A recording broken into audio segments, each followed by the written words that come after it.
when I started doing therapy like 6 months ago, I was like, well, if I do twice a week, I'll be done twice as fast. I wish that's how it worked.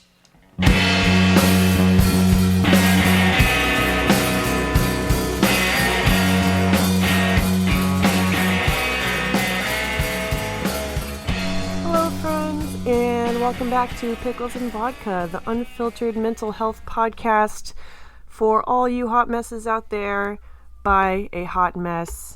That's me. I'm Christina. I'm like double the hot mess today because I'm sitting in my living room trying to record this on Sunday night, and my cats are eating. Oh, no, one of them just came over and tried to grab the microphone. My neighbors are fighting upstairs. Their puppies screaming. It's raining outside, and you can probably hear all this in the background, but you know what? That's life. Life is messy, and it's not always going to act the way you want it to. And, you know, we just got to roll with it. So I hope you guys are having a great Monday so far when you listen to this. If you're new here and you're wondering, like, what the deal is with this podcast, basically, it's a place where people can talk about their mental health from a place of imperfection and vulnerability. I don't interview people who have their shit all figured out usually. I interview people who are struggling and just want to talk about it, because a lot of times we don't feel like we can talk about it, and that allows people to keep suffering, and I'm kind of tired of it. That's why I started this 2 years ago, and it's why I continue to make it. Some items I want to note: I am working on a website for the podcast.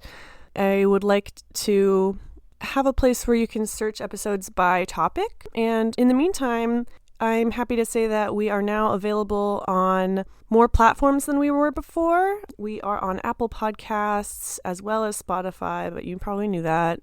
We are on Stitcher and Google Podcasts and many more. So if you haven't left a rating or a review, I would love that. I just realized that this is the first time that I've asked for this, like, since I started the podcast 2 years ago. So yeah, if you haven't done that, that would just make my day. Let's see. I have been in a PHP program for my eating disorder for the last month. I just realized that I have been in the PHP program longer than I had been in residential before. And that's just wild. That means I've been in treatment for over 2 months now. And I can't believe it. Like, the time has gone by so fast. In some ways, I feel like I haven't, like, gotten better at all, but in more ways I've obviously made a lot of progress. I haven't binged and purged at all, like, since admitting myself in January. You know, I'm still struggling with the weight gain that comes with recovery and the nasty things that go on in my head. I'm still dealing with that, as well as all the various traumas that continue to come up in the absence of bulimia. But I'm just really grateful that you guys have been along for the ride and continue to support me from afar. And I'm really grateful for your response to my last episode, the Bulimia Diaries, that I published. If you haven't heard, it was a collection of some of my personal audio journals, kind of documenting what I've been through in the last 6 months. And it was very raw, very real. I did not plan on sharing them when I recorded them, but I just wanted to be vulnerable. So you guys responded amazingly. Like, there's no doubt in my mind that I just have so many people who support me, and it's really humbling. So this is kind of scary to say this, but basically, I don't have a job anymore. I made the decision not to go back to my job in marketing, and in the summer, I will actually be moving back to Virginia to stay with my parents for a brief amount of time while I kind of get my shit together, for lack of a better term. It was not an easy decision. If you ask me what the worst case scenario was, it would probably be going back home to live with my parents, to be honest. I moved out at 18 and I'm 28 now, and I haven't gone back since, but I just knew it was the right thing to do because I've been in a really bad place this year, and I just need to stabilize financially, physically, mentally, all the things, and just figure out what I want to do from here, because I know I want to make a bunch of changes. I'm not exactly sure how yet, but I know that I need the space and the time to think about what I want to do. So my parents have generously offered to let me stay with them.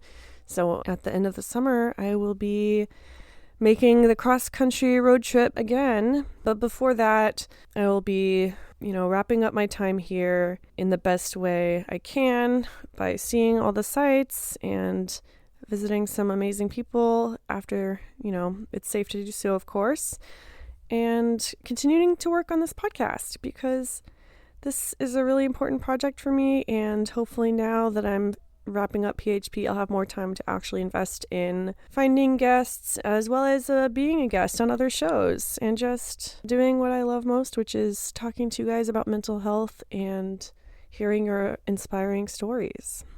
Speaking of which, my guest today is Rob Kalwarowsky. He's a leader in reliability and maintenance, as well as a mental health advocate and podcast host. He hosts Dismantling the High Performance Narrative with Lauren Williams, and they talk about being vulnerable in the performance industry. What do you do when you're tired of pretending that everything's perfect? And I recorded with him a few weeks ago, and I'm really excited to share this interview with you. I hope you guys have an amazing Monday and enjoy. I've just been sitting here for like 5 minutes staring into space and sipping coffee. It's been great. That's good. What about you? How's your morning going? Well, I did some audio editing this morning, but I've been up since 3-ish, so that's the Oh my God. Do you normally wake up at 3? No. Just like bad week of insomnia and anxiety and stuff. Well, I mean, that sucks, but I guess it's a good segue into what we're talking about. So first of all, do you want to just introduce yourself to the listeners? Sure, yeah. So I'm Rob Kalwarosky. I guess what's relevant for this show, so I'm the host of Dismantling the High Performance Narrative podcast, a podcast about mental health and performance. It's kind of geared towards high achiever types. And so a little bit about me. I played NCAA water polo. I was on the U18 national team in Canada. I went to MIT for 4 years, and I'm a psycho high achiever. And basically, since graduation, I've struggled a lot with just, I guess, the world and how the world works versus how I perceive or I need the world to work for me to survive.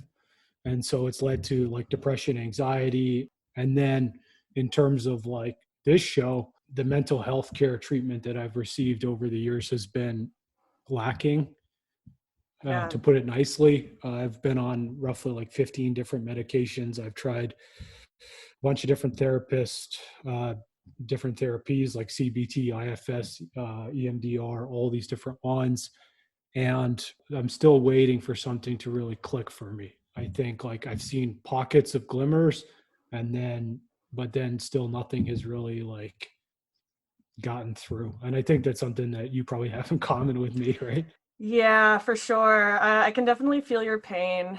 And I really want to thank you for taking the time to record this morning because I really love what your podcast is all about. I was just looking at your website before this, and I really love the theme of success, like what the world says you have to do to be successful, and the competition, not just career-wise, but like I think mentally there's this idea that everyone has to be super healthy mentally and on top of their shit and happy and have their life all figured out, and it's just impossible to get ahead. Yeah, and it's actually, so weirdly enough, it's something that's hit a wall with me in the last 2 days. Is like I had a call with an entrepreneur yesterday, and we work with the same coach, and I had her coached about 1.5 years ago.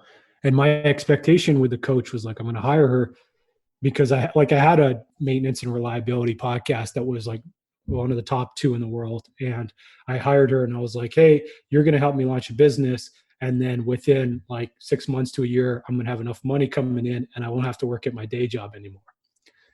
And that hasn't panned out. Like I'm still at my day job. I signed another year contract like a few months ago.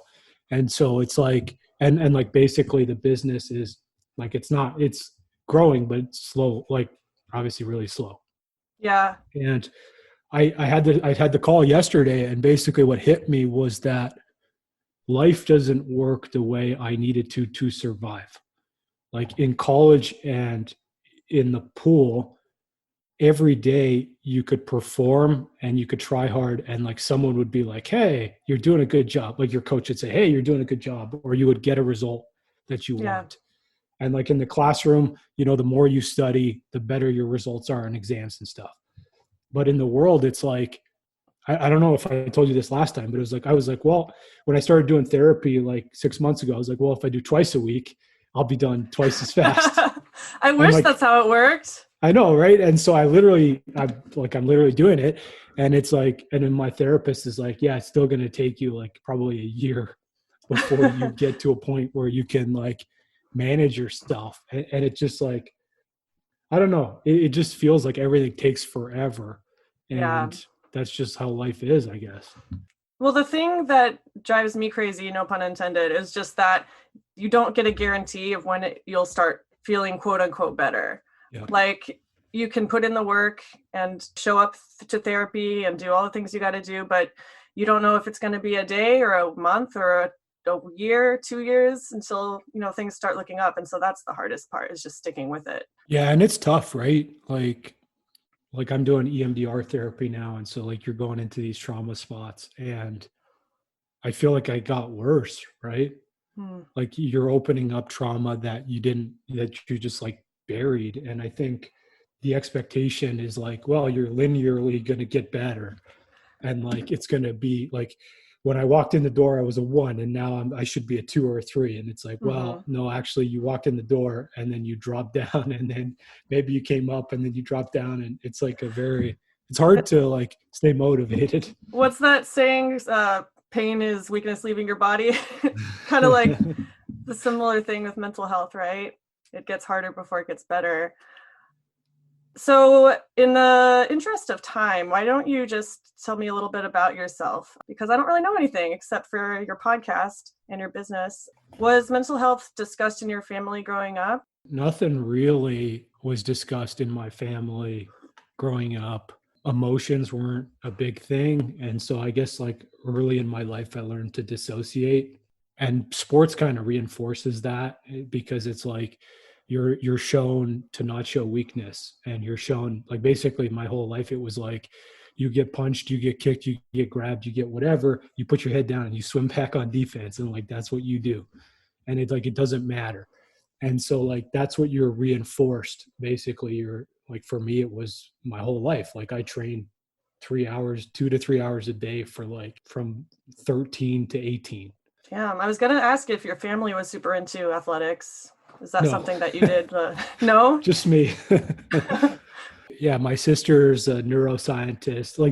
Like my family's a bunch of brainiacs. Like my sister's a neuroscientist. My parents, like they both have master's degrees, and like, well, they're retired now, but they like worked as economists and marketing. So they did all the nerd stuff.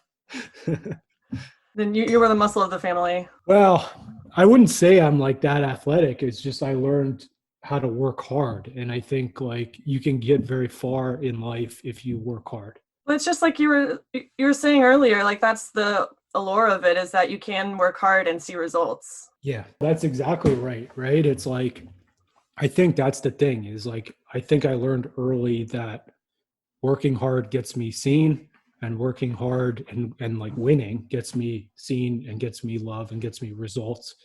And like, I basically needed that to survive. And so that's the hardest part. And that's the whole point of the other show, is like, at some point that strategy ceases to work.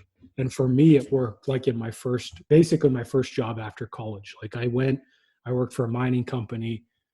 I saved them $33 million. And I walked into my annual review and I was like, hey, like this is the path to success. Like I posted the biggest savings out of any engineer in the company. I'm like, we're going to talk promotion. We're going to talk big raises. We're going to talk all these things. And I walked out of that meeting. They gave me 3% raise, which was the minimum they could possibly give me. And like, it was like everything started coming back, where it was like, how could you find the savings? How did we not know how to do this? we've always done it this way. You're trying to make us do it this way. Like, how is your way right? And that's like the culture that I see in my industry, is like people are very entrenched in, we've always done it this way. And so basically then it led to like the depression, because I was like, well, I'm seeing things that other people aren't seeing. And I can even explain it to them, and it's obvious, and there's data and there's numbers to back it up. And yet they're just like, no. And you're like, am I living in a world? Like, I don't get it. Right. Yeah. I don't blame you for falling into depression after that. And that was the first job out of college, you said? Yeah. So that was my first like full-time engineering job after college. And then I worked there. Yeah. So I worked there about a year. Then I got depressed. I was still working. And then it took me about 9 months before I walked into a hospital and said, hey, I need help for depression. To be honest, I still somewhat regret walking into the hospital. Really? Yeah, because they put me on an SSRI, and literally it started the worst 2 weeks of my life. Like, I couldn't sleep. I went from sleeping 6 to 8 hours a day. Like, I was working out every day, to basically like, I couldn't sleep at all. Like, I was sleeping like 2 to 4 hours a night. And I lost all my energy. I couldn't work out anymore. I couldn't go to the gym or the pool or anything. And just like, it took me like from here to down here. And then like the suicidal ideation got worse. The depression got worse. And then like, it actually, like, I believe it led to a suicide attempt that I don't know if I'll call it that, but something that could have happened. And yeah, it's like, it's been a war ever since, like with the medication. Yeah. There's so many areas I want to go into from that. Like, we can talk about the flaws in the healthcare system for sure. But those 9 months before you went into the hospital, how did that look like for you? Yeah. So, I mean, I did all I know.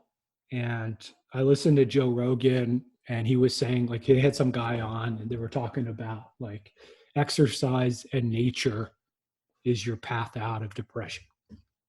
And I was living in a small town in the Rocky Mountains, and I had access to some of the most beautiful mountain biking trails in the world, and like huge networks of them. And so I was like, well, I'm here, like, let's go. And so from a guy who didn't run, because I was like primarily swimming, I started running 2 to 4 hours a day. I had nothing to train for. It wasn't like something, but like, I'm a psycho, and that's what I did. And all or so, nothing. Yeah. I'm like that too. Yeah. Right. And so it's like, that's what I started doing. And like, some days I would run 30, 40 kilometers in a day through the mountains. And like, it didn't really help, to be honest. Like, people say, oh, time in nature. And then you're like, it didn't really work for me. And then, yeah, it was like a lot of stuff about like, what's the meaning of life? What's the purpose of all of this? And I started talking to, like, I talked to life coaches. I went to church. I talked to a friend of mine who was like big into religion, and I was like reading the Bible, but yeah, nothing really stuck, and still nothing really sticks, but like, you're showing up and you're trying.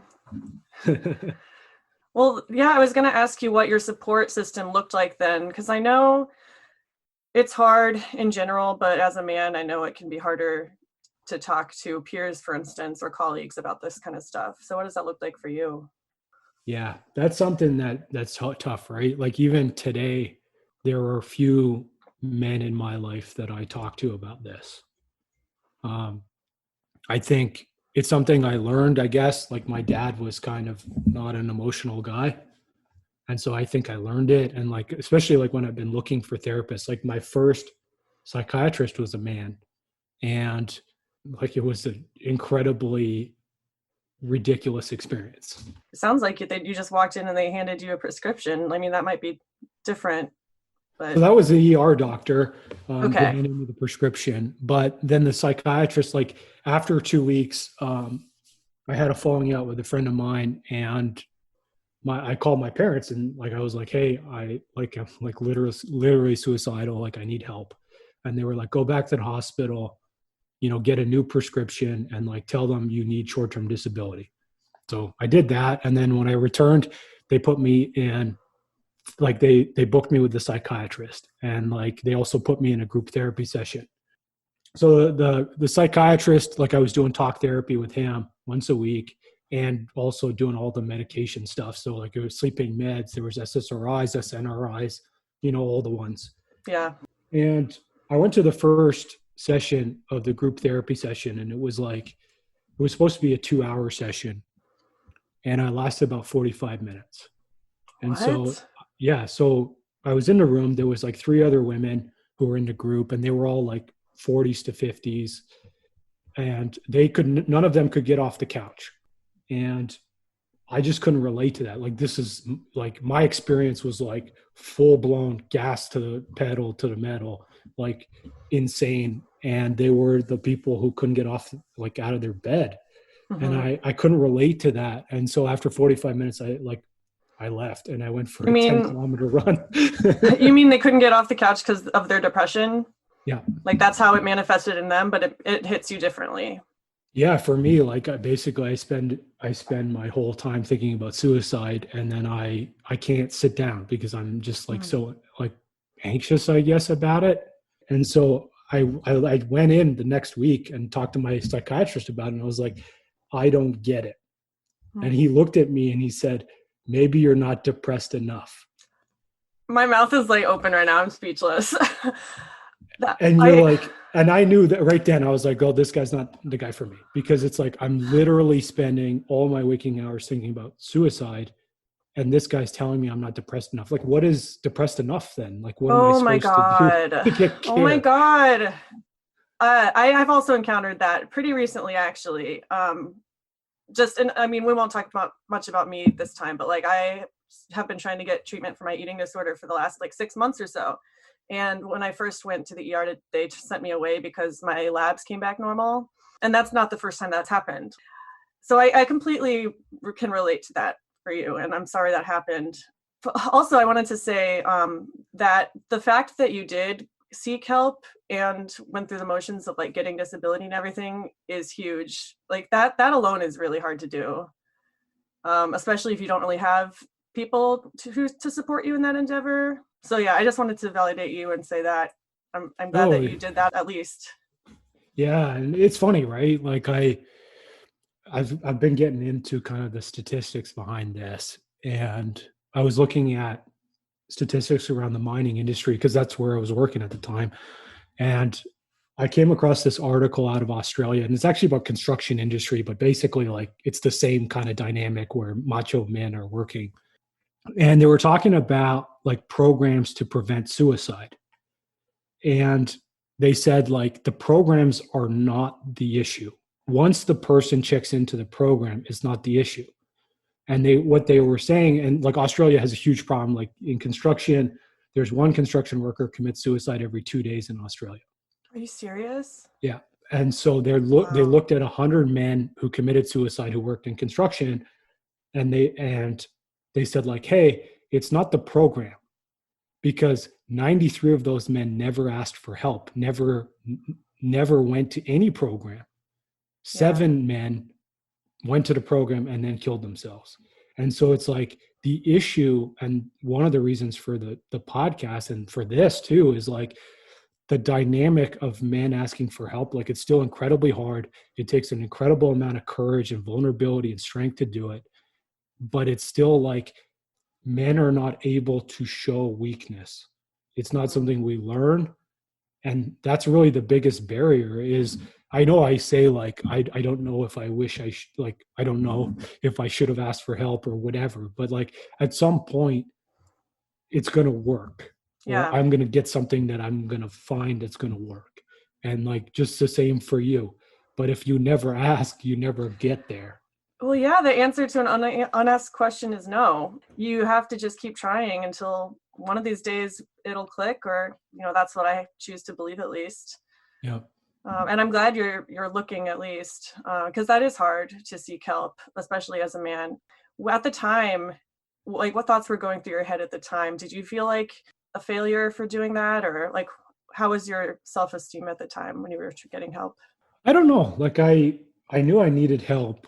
I was reticent to get it, I guess. My expectations actually going into the hospital and asking for help were much higher. And what I got was very disappointing, to be honest. Yeah. Like, I I think we have well, especially me as an engineer, it's like problems are very straightforward.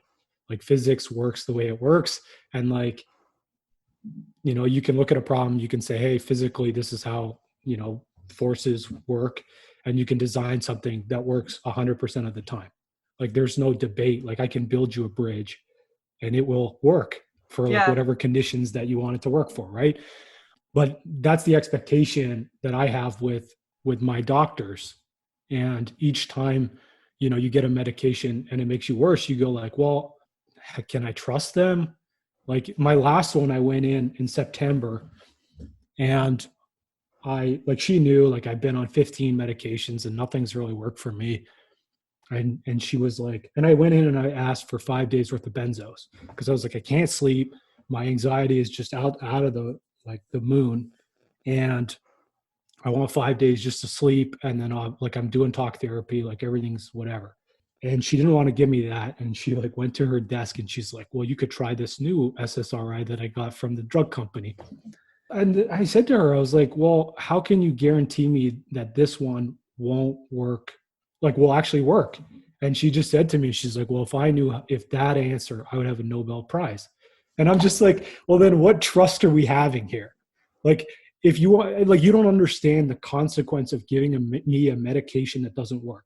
I can literally kill myself. That is the consequence. It's not like, oh, I have a bad day and then I come back in 2 weeks. Like you probably think it is. It's like literally death. Yeah. And versus like, if I don't take anything, I'm like still shitty, but like, I'm not going to kill myself. That's the hardest thing, is that you don't know. Like there's no way to guarantee that any of them will work. Yeah. And I think, to be honest, like I've seen some stuff around like genetic marker testing or like some sort of brain scan that is supposed to help you or help them understand what medication would work for you.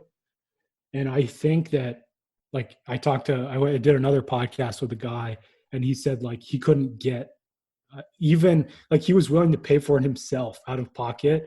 And he's like in the US, and yet they still won't give it to him. And I was just like, I don't even understand why this is the debate. Like, and he was on 30 like he's at number 30. And I was like, man, you're better than me. I can't keep asking. Like, I just have given up on asking for medication. It's exhausting. So how long ago was that you initially sought help for your depression? It was 2013. Okay. And what has your journey looked like since then? Yeah. I mean, obviously you're here talking to me, so. Yeah. So, I mean, 2013, that was when the like suicide attempt happened. Shortly after that, basically I had my last session with my psychiatrist, and he said like, hey, all you got to do is find a new job and move cities and like, you'll be fine. You know how much I've tried that? Well, so when he said that to me, I was like, I already know that. Like, that's not even like, this isn't why I'm here. Like, I'm here to manage where I'm at. I don't even know what to say to that. Sorry, so that keep was talking. that was my last session with him.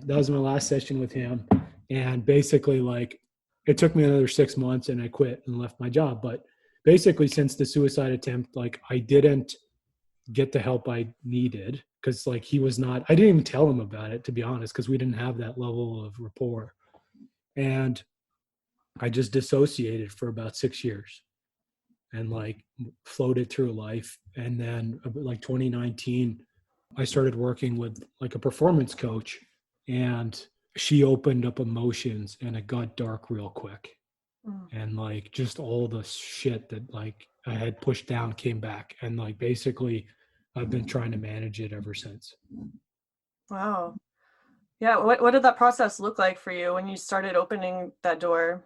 I mean, it's been a nightmare. Like I went to the performance coach to be honest, I thought she was more of a business coach. Like I thought I was going to get like marketing and sales and that kind of stuff. So, and that's been hard for me, honestly. Like it got dark real quick, and like, I guess my mental health podcast came out of it. The leadership podcast came out of it. But, this last, like 2020, I was on another 7 or 8 different medications, and I'm trying therapy. Like I'm doing therapy again. And I mean, You're showing up. yeah, like it's still a nightmare. Yeah. What have been, well, I want to ask you about your podcast first of all, but what keeps you going in the day to day? Like, what things have been most helpful for you just to survive? To be honest, these type of conversations, um, like I love podcasting. I love connecting with people. Like we would have never talked, right? If Yeah. you didn't have a show or I didn't have a show, we would have never talked. And I literally had a conversation yesterday with a guy that, well, two people actually, that I never would have talked to had I never had a show. And I just really love having deep conversations about meaningful stuff that Yeah. we never like. And even if, like, let's say I would have met you at work or in a restaurant or whatever, like we never would have talked about like suicide and PTSD and Yeah. right. And it's like, It's I've wild. never met you in person, and yet like we're having a super deep conversation on a Saturday morning, and it's like it's really cool. Yeah, it's crazy. I'm trying to imagine like what it was like before we had the internet to give us these connections. I mean, I can relate. It's helped me through a lot of dark times as well, just knowing I'm not alone Yeah. and having the conversations. So when did you first get the idea to start your podcast? Was it by yourself, or I know you have a business partner? Yeah. So I mean, I prior to the mental health podcast, I did run a maintenance and reliability podcast for 2.5 years. And so it was like, that was kind of what I was doing. And as emotions opened up for me, I started talking about my mental health struggles on the other, like on the maintenance show. And people were like it's male dominated industries, right? And it's like some people were actually reaching out saying like, hey, like I struggle with this too. Thanks for talking about it, whatever. And then a few other people were like, hey, you need a new show because like we don't want to hear about this, which I understand. It's not for everybody. Yeah. And so I was in a group and Lauren, who's my co-host, I told the story about my suicide attempt to the group. And as you know, like vulnerability opens, I call vulnerability a snowplow. It plows room into the room for other people to fall in behind you and to share their stories. And so I told my story about my suicide attempt. And then like literally 20 minutes later, Lauren opened up about crying in a closet at like in college when she was trying. So she's like trying out for Team Canada for women's hockey, and she's crying in her closet, depressed. And I sat there and I was like, this is relatable to me. Not the people who lie in bed and don't do anything, but the people who are doing stuff, but yet are still struggling on the inside. And so like literally like a week later, I was like, hey, Lauren, we should start a show. Like, how do you feel about doing it? And then like a week after that, like we started recording and bang, we're out the door. I love that. Yeah, we definitely need more conversations like this. I've spoken about this on the show in the past, but like since COVID especially, the statistics are rising. I'm in Seattle and we just got voted #1 most depressed city in the United States. I mean, But, you were always that. yeah, but like no one talks about it still. Like even in my day-to-day conversations with my neighbors and friends and family, it's not something we really talk about that often. Yeah. I mean, the grunge movement was born out of Seattle, so. Yeah, that's true.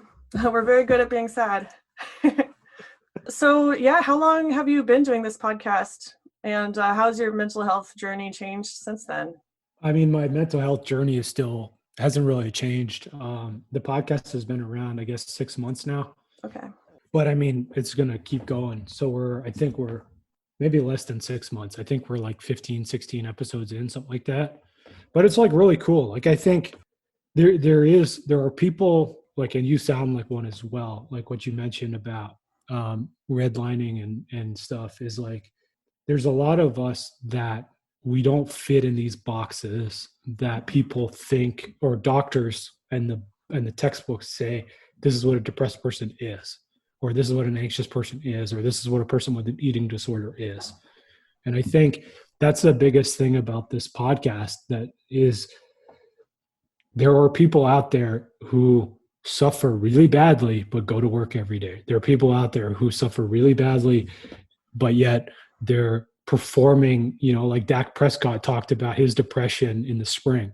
And it's like he's an NFL quarterback, he is a man, he's a leader, and yet he still like suffers like everybody else. And like there's like a baseball player that I was looking at the story the other day, and like he literally shot himself in the head, survived, and like he was like an MLB like all-star or something. And it's like Wow. these are the people that we're trying to get to with this show, is because like I'm sure the people who can't get out of bed, they get the care they want, but some people like you and I, we don't, because we don't check the box of like, oh, he can't get out of bed, like he's depressed. It has many different faces, and the symptoms can be all across the board. And that's what frustrates me, is that there's this, putting people in boxes that happens, and it really limits the care you can receive.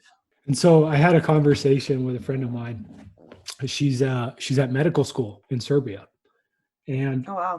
I said to her, I was talking about basically that story that with my psychiatrist who said I wasn't depressed enough. And she said, yeah, like in one of the classes, like literally a mental health care class in medical school, they walked around, and this guy, apparently the professor's like this famous guy in Serbia who's like legitimately known for being good at psychiatry or whatever. And he walked into they went into like a psych ward, and he pointed to like this woman who was sitting in a chair, who was like basically not moving and like barely conscious, I guess. And he pointed to her and he's like, this is what depression looks like. And my friend, she's like literally also suicidal and depressed, and she's like, no, like I'm in your class, I'm here, and like I am suffering too. And it's like completely like throwing out your symptoms and Yeah. like not, it's like invalidating your experience. Also, how shitty for the person in the chair. He's just like, this is it. This is what it looks like. Yeah. Like you're an animal on display or something. That makes me angry. I'm actually curious, like, since you started being more vulnerable with your mental health and making your podcast, have you had, like, how have your real life interactions changed, if any? Yeah. I mean, um, Because I know I've found it's gotten pretty awkward at times. Like when I started being vulnerable on my podcast, I had to come to terms with the possibility that my family and friends would listen and know all my shit. So I'm curious to meet you. You're the first other mental health podcast person that I've met. So I'm really curious to hear about your experience. yeah. So it's weird, right? Like actually, so the first time I talked about depression on a podcast was December of 2019. It was literally the Christmas week. And the morning I released the podcast, I like literally called my coach because I had a panic attack. I had an anxiety attack. I was sitting at my desk at work, and I like my hands started burning, and I just like shut down. And what I guess I felt was like my community is going to say like, this guy's broken, and like we don't want him anymore. That's kind of my Yeah. thought. And it didn't work that way. Actually, like it's built connection. And I think you'll know this, but people who don't know this is like, you talk about it, you be vulnerable, and it opens space for other people to be vulnerable with you. Yeah. And like my girlfriend, like our relationship's gotten a lot better in this last couple of years. And like people around the world, like you can have conversations like these, and like I don't feel anxious about this conversation. Yeah. I love And that. Like yeah. that's such a beautiful experience. And I found it to be absolutely true as well. Like when you do bare your soul like that and expecting to be ostracized or whatever, it just hasn't happened for me, at least. Yeah. And I mean, Because everyone can relate to this shit. yeah, the thing I would caution people though, and I would say this is like, vulnerability, I think it's easier. What doesn't get easier is asking for help. And I still struggle with this. Is like when I get in dark spots and I'm alone in my house, I still struggle to pick up the phone and call somebody and say, I need help. And I Yeah. think like it's different to have a conversation like this. It's different to talk about, like being suicidal or being depressed or whatever, but it's very much harder, and it's still hard for me, is to like pick up the phone and say like, I am at my lowest, I need help. And I think like people out there, like obviously please ask for help when you need it. But just know that like it's not like we're out there going, I need help, like help me. It's still a Yeah. war. Oh man, I completely agree. It's the hardest thing in the world. And the shitty thing about it is that once you do ask for help, help is not always guaranteed. And I hate to say that because I don't want to discourage anyone from getting help, but sometimes that's the case and it sucks. Yeah, it's tough, right? Asking for help's not easy, and even sometimes like I don't know if what your experience is like, but I've lost friends. Not recently, but in 2012, 2013, I lost friends because of my depression. Like Mm. I was basically asking, not asking for help, but just talking about it with them, and like they were like, I can't handle it, like you gotta figure it out. And I think it's really about, in a sense, you have to curate your vulnerability, and like Brene Mm. Brown talks about that in a work context. But it's true, right? Like if you're a CEO of a company, like you coming out and saying like I don't actually know what I'm doing is not a good move, and it's no Yeah. doubt like it's no different than like, with us, it's like if you're going to dump on your friend like I'm suicidal today, and they're not a mental health professional or they're not equipped with the tools to help you, it's like can be very hard on them. And I think it's just Yeah. like, I know I don't want to like I hate that narrative about like, oh, you're a burden because you're depressed, but it's like you just have to find the right network of people to support you. Yeah, I like that term, curate your vulnerability. I never heard that before. Yeah, I think Brene Brown uses a different word for it, but it's definitely something that's real, right? Is like, and I still struggle with it in a work context. Like when I was in mining, my boss literally sat across the table from me. This would have been 2012 or something. And he said, like, are you okay? Or like, how are you doing? And like, he knew obviously. And I just was like, I'm fine, whatever. Like, fuck it, I'm out. And then, but recently, like this last year, like my boss now, his wife works as like a psychiatric nurse or something. And so he sort of gets it. And so I'm able to have the conversation. However, he's still an engineer. So he goes like, well, have you tried this? Have you tried this? Have you tried Yep. this? And you're like, yes. Like I also have tried all these things. Do you find yourself kind of going into that mindset still Of like what? of trying to find solutions? Yeah. I mean, so recently where I'm going with my mental health care is I'm trying to, well, I'll be getting a referral to a clinic that does TMS, like the transcranial magnetic stimulation and ketamine therapy. I've never heard of that. So both of those, they're not really, I wouldn't say they're fringe. They've been around for a while. It's just they're less like if you go to a medical doctor, they're going to prescribe you some medication and they're going to prescribe you generally CBT therapy. That's kind of like their first move. Yeah. And these are like way down the stream. And so that's where I'm going with that. Is like I talked to my psychologist and I was like, well, I don't want to go back and get more medication, but is there anything else that I could do that would help me? And basically she's like, yeah, try the magnet or try ketamine. And if those don't work, then like basically your last avenue is ECT, like the electroconvulsive therapy. Damn. Yeah. What's But what was the magnet thing called again? a TMS, it's transcranial magnetic stimulation, I think. I think Wow. that's what it stands for. But it's like um it looks like I don't know if you remember like the 70s or whatever, but the women on those TV shows that get the perms done. So like there's like that head thing. And so Yeah. you go in and you sit in a chair and they like beam magnets into your head. And I think, I mean, from an engineering physics point of view, like in what I understand is the magnetic field will change the electrical pathways in your brain. Like that's how magnets work. Mhm. So I guess what it does is it changes the magnetic, like the electrical parts in your brain. So we'll see. I don't Wow. know. We'll see if it works. Well, first off, Ah, we'll see if they give it to me, and then the second is yeah. we'll see if it Let's works. not get too far ahead of ourselves. What do your family and close friends think about all this? Do you share this part of your life with them? I share it with, yeah, like I'm not fully. I mean, my parents know that I'm in therapy. They don't know the details of all of it. My girlfriend knows everything, and like people like Lauren, they know everything.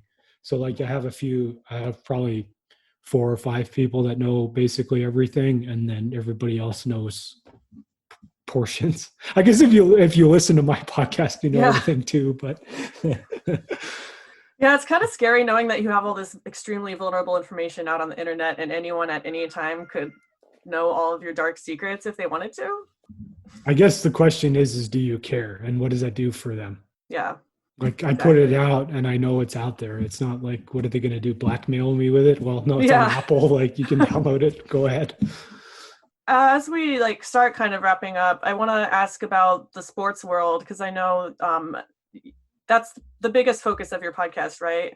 Mental A health and little the bit. performance world. Tell me about how mental health is kind of evolving in that field.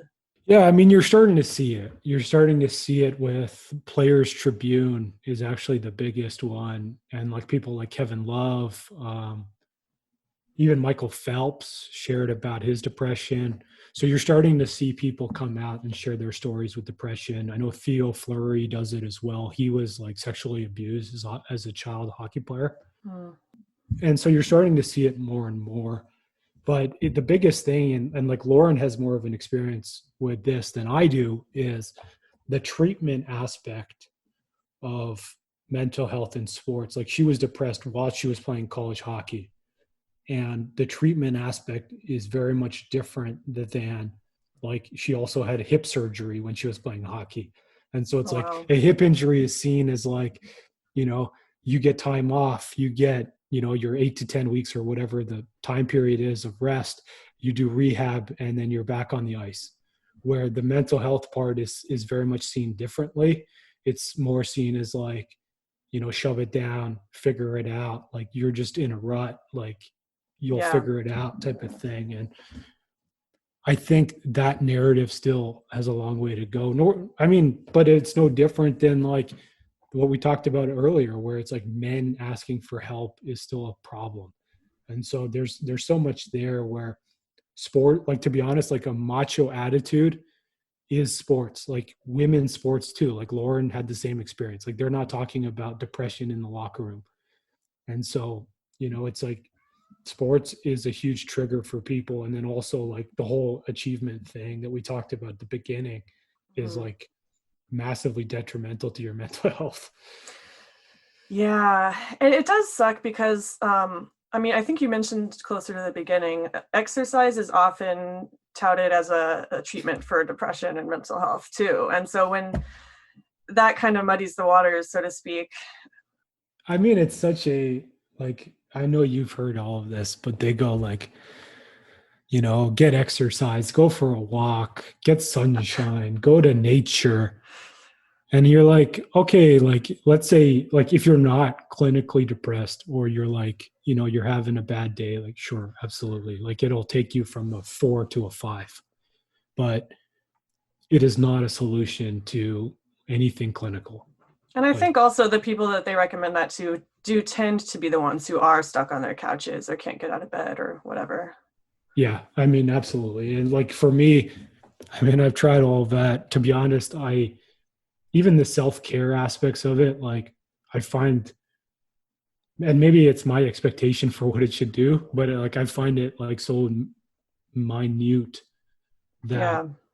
I don't know how I feel about it. Like I almost feel in a sense that like people recommend it because everybody else recommends it.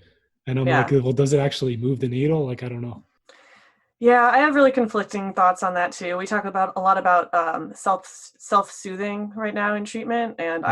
I don't like that term. I don't know why. It's hard for Self-soothing me. in what sense? Yeah, just like we talk a lot about distress tolerance. Like, do you know what SUDs are? No. Like, units of distress. Like basically, when your distress is super high, what things you can do for yourself to bring them back down. So it could Oh be yeah, going yeah. on a walk or exercise or lighting a candle or stuff like that. It's like, you can rely on those only so much, but after a while, you do need to get down to the deeper issues, and that's the hard part for lots of people.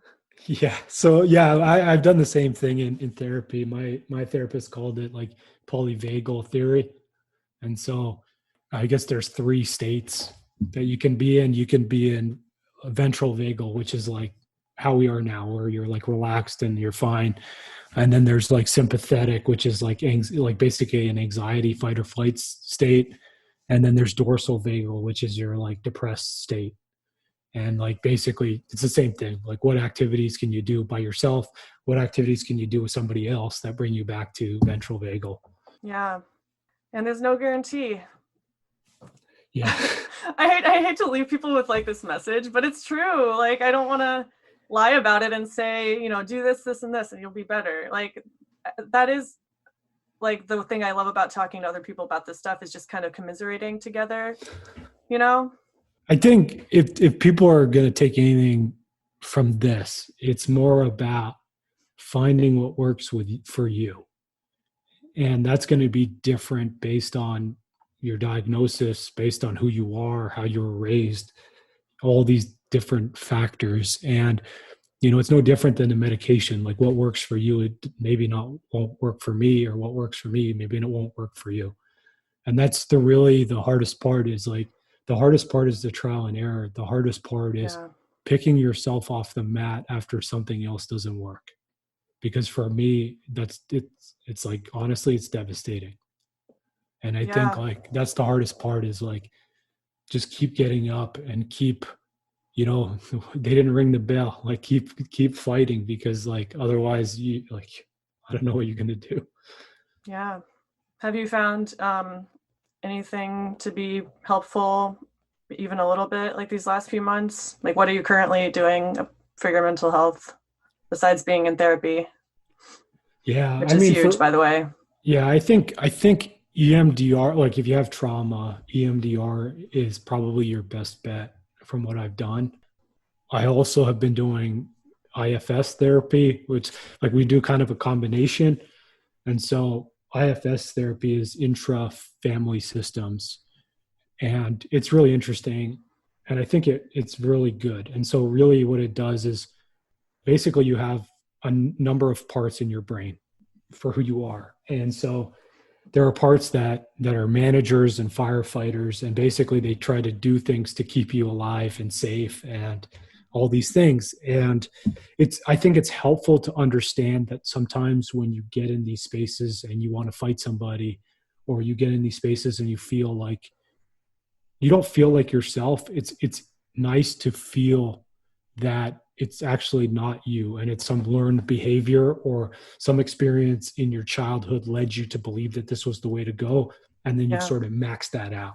I think it's helpful for me, at least, because I get in fights with people and I'm like, and then I come out of it and I feel really bad, like I feel shame, because I'm like, this isn't like, who am I? And it's like, well, it was just like one of your parts that took over, and it doesn't make it better, but I think it just helps you understand like where it's coming from. Yeah, for sure. I like the idea that everyone is just slowly getting better, a little bit more better every day until we die. Sometimes that's my only reason for getting out of bed. It's like, okay, all I have to do today is just be a little better than I was yesterday. It's a good attitude to have, right? And I think, you're just absolutely right, Christina. There's no way that you just have to keep moving, because if you stop moving, then that's it. Yeah. Do you have anything else you want to say before we wrap up? No, just thanks for having me, Christina. And yeah, thank you. Yeah. Tell the listeners where they can find you and all your stuff. Yeah. So, I mean, if you want to find me, I'm on LinkedIn, Rob Kalwarowsky. That's basically the only social network I use. But if you want to find my podcast, you can go anywhere. Probably this one is available. It's on Apple, iTunes, Spotify, like the whole whack of them. Dismantling the High Performance Narrative is the show about mental health and performance. And then I also have a leadership podcast called the Leadership Launchpad Project. It's about basically people-centric leadership, and it's about challenging basically industry to think more in this growth mindset, improvement type of way versus that we've always done it this way. Yeah. And where can they find both those podcasts? Do you have a website or anything like that? Your best bet, if you go to robsreliability.com, I have links to all that stuff, or just go to Apple, they're on there too. robsreliability.com. Cool. I'll definitely provide that in the show notes for anyone who wants to find you. Perfect. Thanks so much again. Thank you, Christina. This is a good way to start the day. I feel like rejuvenated now. Me too. I'm ready. And actually it's funny, right? Like they opened up the gyms here yesterday. And so I'm going to be going to the gym for literally the first time in a year in Oh about my an hour or God. so. I'm excited. Oh, it's going to be a good day then. I know. The first somewhat return to normalcy. Oh, crossing my fingers. Crossing my fingers. Well, you have a good rest of your day, Rob. Thanks, Christina. Thanks. Bye.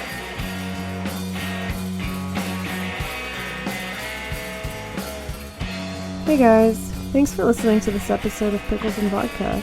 If you could relate to anything we talked about, you can follow the podcast at Pickles and Vodka Podcast on Instagram, on Facebook by typing in Pickles and Vodka Podcast. You can also email me at picklesandvodkapodcast@gmail.com if you have any stories or if you just want to say hi.